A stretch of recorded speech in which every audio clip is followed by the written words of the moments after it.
Hey guys, happy Thursday, thankful Thursday. So listen, today I wanted to talk about a rotation of recurrent emotions that sometimes happen and they're unconscious. You might not even notice that this pattern is going on, but there are some of you who have this pattern. So just like I think it was Tuesday or whatever day it was when I did the video, I'm just going to kind of lay it out there. And I'm going to give you a tool today to help with that. So some of you have a recurrent rotation pattern of these emotions in this order, and it just keeps coming around, coming around, coming around. The first one is anxiety, and then regret, and then sadness, and then hopeful, and then faithful.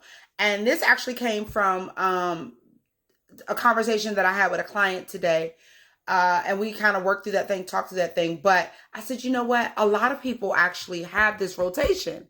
And it might be that you have anxiety in the beginning and first, and then you're regretful about things that you've done. And we talked about that a little yesterday. And then, you're sad about, things, or the way that things have happened. And then you're hopeful and you're like, okay, like, help me to be faithful, right? And so one of the things that you can do is really go to God in that anxiety state when you right at the top, when you're anxious.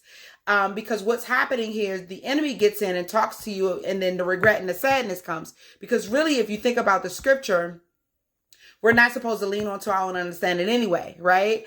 And then the other part of this is that when you seek ye first the kingdom of heaven and his righteousness, everything else will be added to you. So if you ask God in that anxiety state, like, hey, I'm anxious.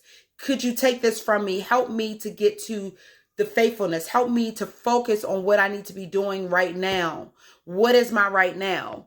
And he might say, hey, look, you're supposed to be doing this over here. So just do that. And one thing that I love about God is that when we tend to his business, he tends to our business. So, just trust him in that. And and it's easier said than done. I know the feelings, the emotions, the trauma, all of that is coming up in the moment. But what you can do with that is lean into it.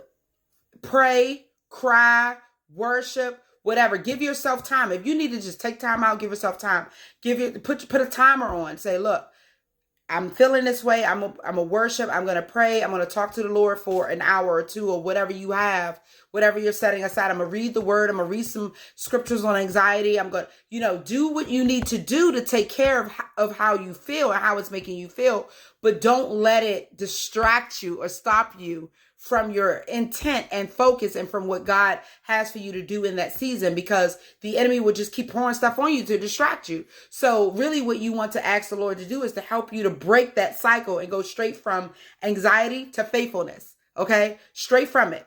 All right. And then it's going to come a time where you're like, you know what? I'm not even going to fret over none of this. I'm not even getting anxious. But if you aren't there, that's okay. Take it one step at a time. It's okay. We are human. God is God. Let God be God. Just trust him and seek him and cry out to him. All right, you guys be blessed. Christian Therapy.